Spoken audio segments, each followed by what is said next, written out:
being in the country, you really experience the seasons. I know sometimes in a city you don't see the colours change, you don't see the grass get greener, you don't see the flowers bloom, whereas here it's there every day. So that can be a great inspiration. So yeah, seasons have a big impact on what we do. This is the Deep in the Weeds podcast. I'm Anthony Huckstep.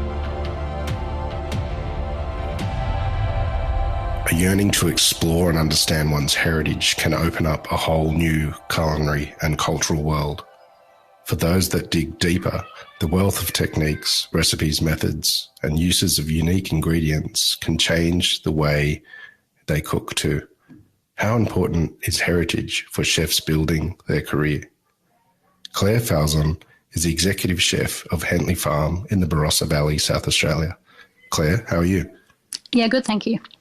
Your career was sparked by your European heritage. Can you tell us a bit about that and what food was like for you as a kid? Yeah, well, my dad was born in Malta and he came out here when he was a kid with his family. So there was a big emphasis on food growing up. Growing up on the Central Coast, eating rabbit stew for dinner wasn't really normal. And then spending a lot of time around my grandmother, we ate a lot of foods that she cooked from back home.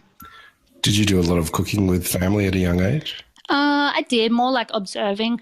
Both my parents were really avid cooks and they liked trying new things and cooking new things.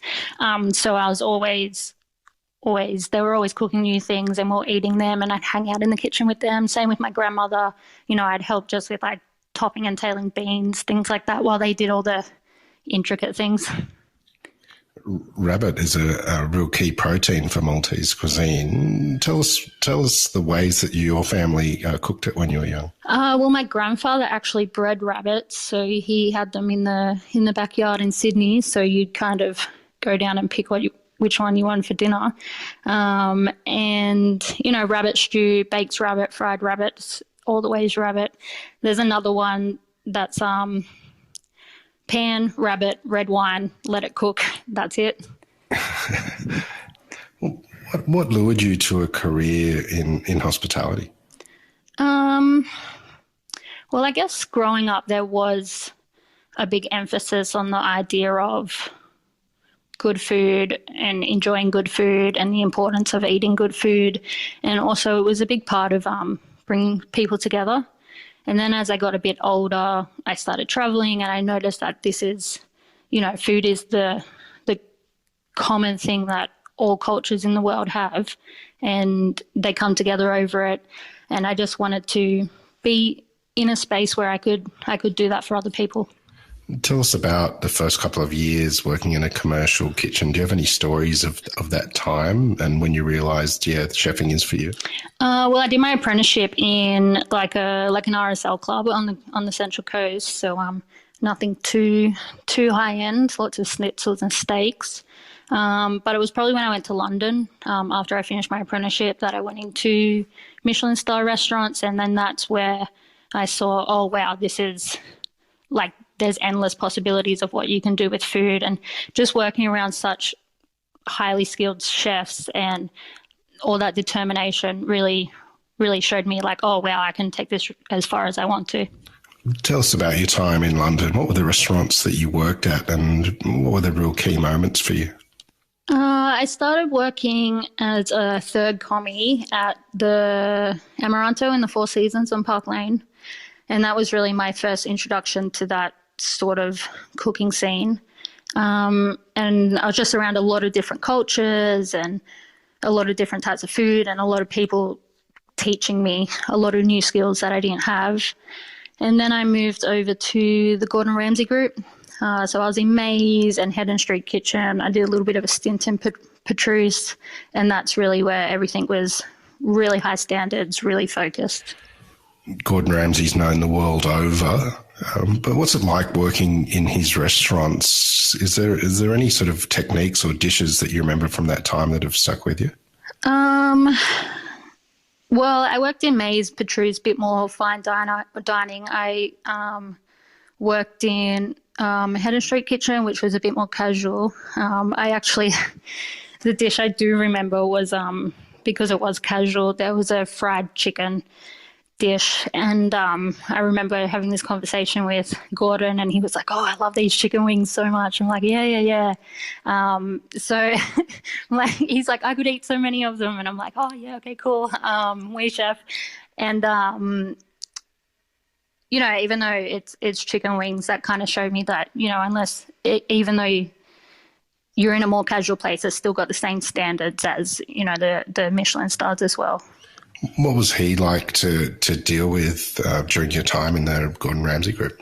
For me, as a commie, demi, it was all good. He would come through. He ate in the restaurants pretty regularly, showed his face. He was always, it didn't matter who you are. He was always like, "Oh, hey, like, how are you? How's the day going?" He knew you by name. So for me, all good. But, obviously, like I said, there's standards and you have to meet them. You spent some time in Amsterdam. How different was that compared to the kitchens in the UK? That was a lot different, especially considering as I went from, companies from Four Seasons, Gordon Ramsay, to a little family-owned restaurant, maybe like 30 seats in Amsterdam. Wow. Yeah, so that was a lot different, but I learned a lot more. I learned a lot very, very quickly there.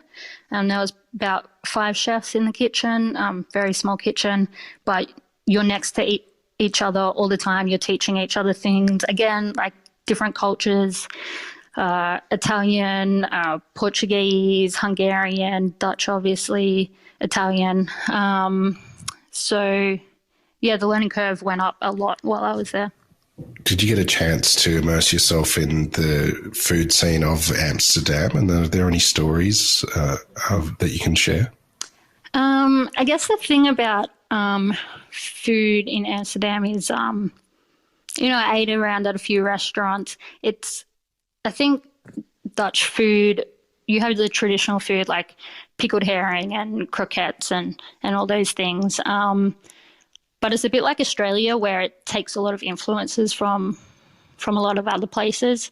So really you could go into any restaurant and get French, Spanish, Italian, British. They're really open to those influences. And of course Asia and all those places where the Dutch are connected to. What brought you back to Australia and what did you do when you got back? Well, after working in those restaurants, I spent quite a bit of time in Spain. Kind of just finding my style a bit more. And then I realized that I wanted to continue my career in Australia. So I came back and I went back to Sydney and I started working at Nomad in Sydney. And while I was there, I was doing the meats and the cheese and the breads. Well, tell us about your role there, because at Nomad they make their own charcuterie and bread. And can you tell us some of the secrets and things you learnt there about that? Well, I guess I learnt pretty much everything I know there.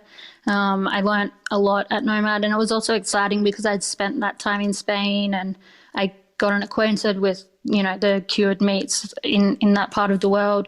And I was able to bring my, interest back and like learn the skills to do it myself. I guess, I wouldn't say there's any secrets, but I guess, they use really high quality products direct to the farmers, from the farmers. You build a connection with the farmers so that you are really understanding the product that you're using. And I think that high quality and that understanding comes through in their charcuterie. What does it take to make charcuterie? Can you take us through the process of one of your favourite things that you made in that time? A lot of patience. You can't rush it. I guess my favorite was probably like the salamis, like the chorizo and the suppressor. It was quite fun being taught the basics of that, and then adapting that and building on that. So we would start with first like just an all minced sausage. You put the fat through it, you put your seasonings through it, you pipe it into the casing, so usually beef bungs, and then you leave it to kind of inoculate, and then you put it in the curing cabinet and just yeah, once it's lost enough water weight, it's ready to go. But it really is you have to follow a very strict recipe for hygiene and weights. But to know, oh yeah, this is ready, it's you have to get the hang of it and use a bit of intuition. Jacqui Challinor is the executive chef at Nomad. What was it like working with her? Yeah, that was excellent working with Jacqui. I actually look up to her a lot, and she taught me a lot about cooking and how to run restaurants, and my cooking style, and her being Maltese as well. We had that connection, and working with her was great. Yeah, and I still go to her every now and again when I need some help with something. You've been at Hentley Farm for quite a few years now in various roles and built your way up to executive chef. What lured you there in the first place? It was actually working at Nomad when I was having the connections with the farmers, so like the milk farmers and the pork farmers, and they'd come in and drop off their products, and we'd have a chat, and I'd be like, hey, I'm having this problem, I don't understand. And they had like so much insight, which I think gets overlooked a lot of the time. They really know what they're doing, and if chefs are to connect with the farmers a lot more, I think a greater understanding and a greater product would come out of what chefs are producing. And I just really enjoyed that, and I just wanted to be in a place where I could do that, pretty much every day. Do you have any stories of producers that you made connections with in your time at Nomad that drove you to go down that track? Yeah, definitely. I would say the goat farmers at Willowbrae, again, they were Maltese by chance. We always find each other. So immediately we made a very close bond, and they were very nurturing of me and what I was trying to do and learn. And I just thought, oh, wow, what if I could do this, with all the producers that I use, and just how great that would be. And tell us about Hentley Farm and what you're doing there. Well, it's a fine dining restaurant in the Barossa Valley. Really trying to emphasise local produce, Barossa and SA as a whole. Just moving here, coming from Sydney, I don't think people realise how high of a standard the produce is. So just highlighting that, showing people, really high quality vegetables that you can't get at the supermarket, and also incorporating and supporting the local community as well. Who are some of the producers you're working with now? Well, I'm quite close with the oyster producers down in Port Lincoln, Gazander Oysters. I've taken the chefs down there. We stayed for several days, seeing how they do everything. So that's great. And coming back and having an oyster and looking at it and being able to be like, oh, I understand what makes this such a good oyster is great. There's also local veg producers. There's farmers, pork farmers, hogget farmers. Michael Wallstatt, the dairyman, he's great. He does mushrooms, dairy, pork. There's also bakers we use. Just locals that are producing such a high quality product. What is it about the Barossa that attracts such high quality artisans and also produce? I think it because people do take so much pride in what they're doing, and they never let it get too big because they really want to focus on doing it correctly. I think that just means that the standard is just consistent, and people appreciate that. You mentioned that you spent a bit of time in Spain working on your style of cooking. And tell us about what that is. What's your style of cuisine? I guess it's continuously grown since then. I guess the basis of it that I learned in Spain, mainly just by eating with locals, was that sense of community and, in a way, simplicity, and again, a high quality product, and just enjoying that how it is. And then Nomad obviously shaped the flavours I like to use, and being here at Hentley Farm, I learnt, how to simplify that and make the produce really shine. So I guess my style is, not too overcomplicated, dominant flavours just shining through. Take us through one of your dishes on the menu at the moment that sort of exemplifies that connection with local producers and the way that you're cooking right now. Dish I have on at the moment is oyster mushrooms. So Michael at Dairyman grows them. He started off with cows and pork, and as a hobby he started growing oyster mushrooms, and they're exceptional, so I use them.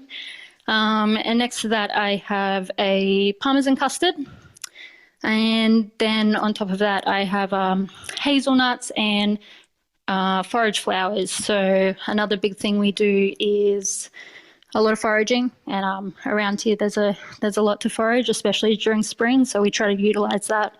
And it's exciting for people to drive here and be like, oh wow, I saw these flowers on the way down and now it's on their plate. What sort of things are you foraging at the moment? At the moment, all flowers. It's great. We have soursop, we have wood sorrel, rocket flowers, brassica, canola, rosemary flowers, as well as broad beans are starting to come through, and fennel will be back soon. How important are your kitchen team at Hentley Farm?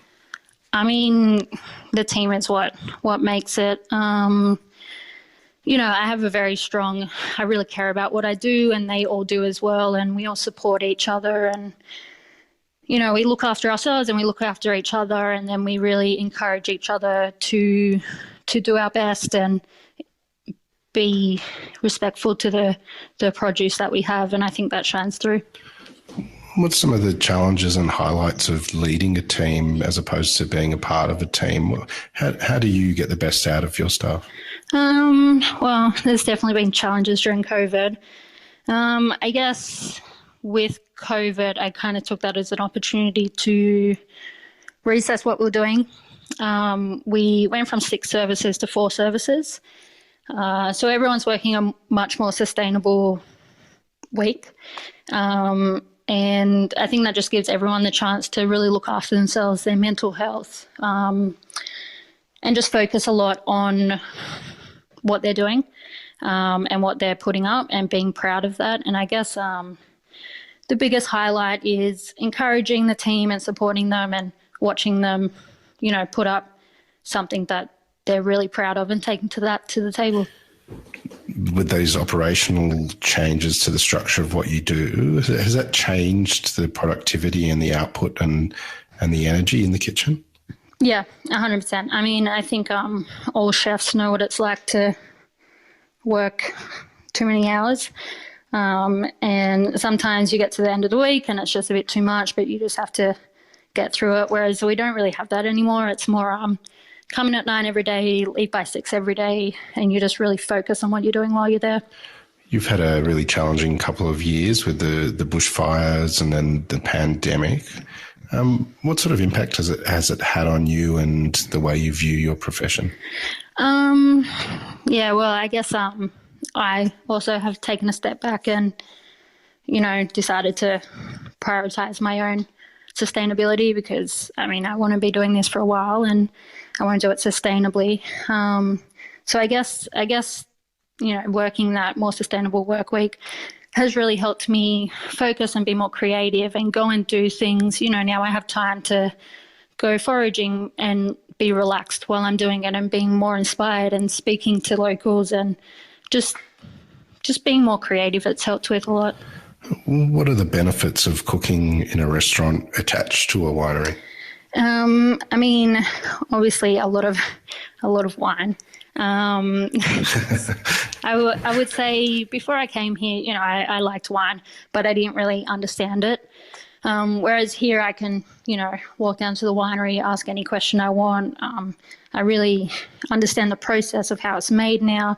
The vineyard is right there. You see the vineyard workers working the grapes that you're then going to drink about a year later. So, some of them a year later.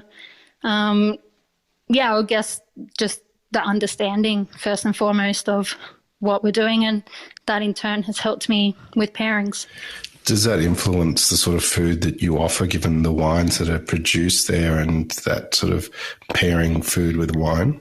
Yeah, it does. I do like to try, personally, I like to try and start with the food, just because that is where I have a bit more understanding, and then what I'll do is I'll go to the winemakers and I'll speak with them and I'll say, hey, like from your point of view, because they have like all the sciencey ideas, how would this work? And then they give me suggestions and then we'll go from there. But yeah, it's definitely exciting being able to see a wine being produced and then think, oh, what can I do with that? What's a typical day like for you now that you've implemented these different changes? Get up, we're just working days, so morning starts. Usually go for a bit of a forage. In winter it's a bit cold, but it's beautifully spring at the moment. Pick what we need to pick. I find that very relaxing as well, and it kind of gives you a good headspace for the day. Come in, we'll sort out the produce we have, and then we'll go into prep. And then we have our break. We make sure we all eat something together. Then we have our brief, so we're all just in the same headspace for service, and then we get into service. What do you love about cooking? I guess I enjoy how emotive of an experience it is. I find it very inspiring that you can eat something and feel so deeply about that and enjoy it with other people. What's it like having people come back into the restaurant now after all sorts of lockdowns and moving forward? Does it feel different cooking for people again? Yeah, it does, especially since we took such a big break. I think what's really, really nice for me is that we have a really big support of South Australians. I mean, we are a bit of a destination, so we can tend to get interstate holiday makers, which is great. It's fantastic. But that's not the reality right now with borders closed. So to see so many South Australians supporting us is really nice. What's next for you? I'm not sure what's next. I'm kind of just focusing on what we're doing now. I really want to, keep developing both the restaurant and the team and myself, and just see where that takes us. It's the start of spring now. As you mentioned, it's warming up. How important is seasonality in what you do? I mean, here it's a huge part. Being in the country, you really experience the seasons. I know sometimes in a city, you don't see the colours change. You don't see the grass get greener. You don't see the flowers bloom, whereas here it's there every day. So that can be a great inspiration. But also, obviously, with the producers, it's all seasonal. If they don't have something because it's not in season, or, the animals aren't ready, it is what it is, and we work around that. So, yeah, seasons have a big impact on what we do. You've worked in the UK and Sydney, but what is it that you love about living and working in South Australia? I would say that sense of community that is really emphasised here. It makes everything very rewarding. And also I think it's beautiful here. It's beautiful to get up and see the vines every day and, the produce that's available. Well, Claire, we've loved hearing your story today on Deep in the Weeds. Please keep in touch. Good luck with everything, and we'll talk again soon. Thank you. This is the Deep in the Weeds podcast. I'm Anthony Huckstep. Stay tuned as we take a deep dive into the lives of the incredible people who ply their trade in the food and hospitality sector. Special thanks to executive producer Rob Locke for making this all happen. Follow us on Instagram at Deep in the Weeds Podcast, or email us at podcast@deepintheweeds.com.au. Stay safe and be well.